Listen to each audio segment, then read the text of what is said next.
इस वक्त मैं मौजूद हूँ, ये रेलवे रोड पर नई आबादी इसे कहते हैं। ये साथ ही कब्रिस्तान रोड भी है। ये आप कैमरे की आंख से देख सकते हैं कि तहद नगाह ये पानी खड़ा है।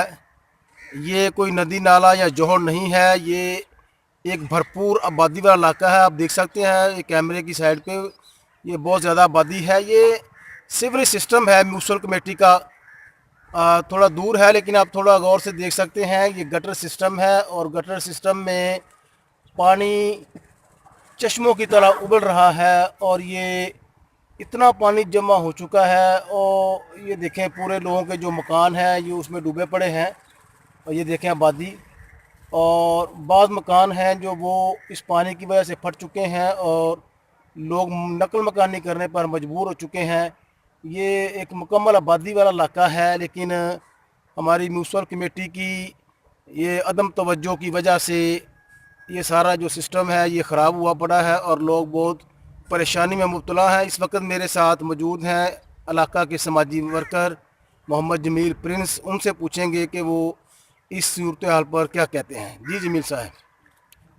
बस जी, हमारी आला हुकाम से गुजारिश है कि ये गरीब गुरबा लोग यहाँ रहते हैं, ये तो उनके मकान गिरने वाले हैं। ये पानी का सिस्टम ही नहीं, गलत मलत हुआ पड़ा है सारा। ये सारे गटर उभर रहे हैं। हमने बहुत सारी कंप्लेन लगाई हैं, कोई असर ही नहीं होता।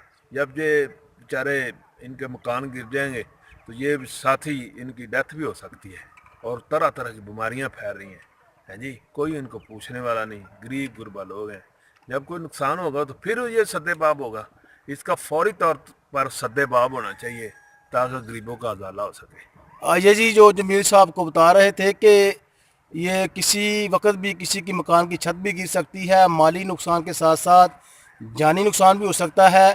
तो उनका मुतालबा है डीसी कसूर से कि वो फौरी तौर पर इस चीज़ का एक्शन लें और ये म्यूनसिपल कमेटी को पाबंद करें कि वो जो ये ओवरफ्लो हो रहा है गटर सिस्टम, इसका फौरी तौर पर अजाला किया जाए।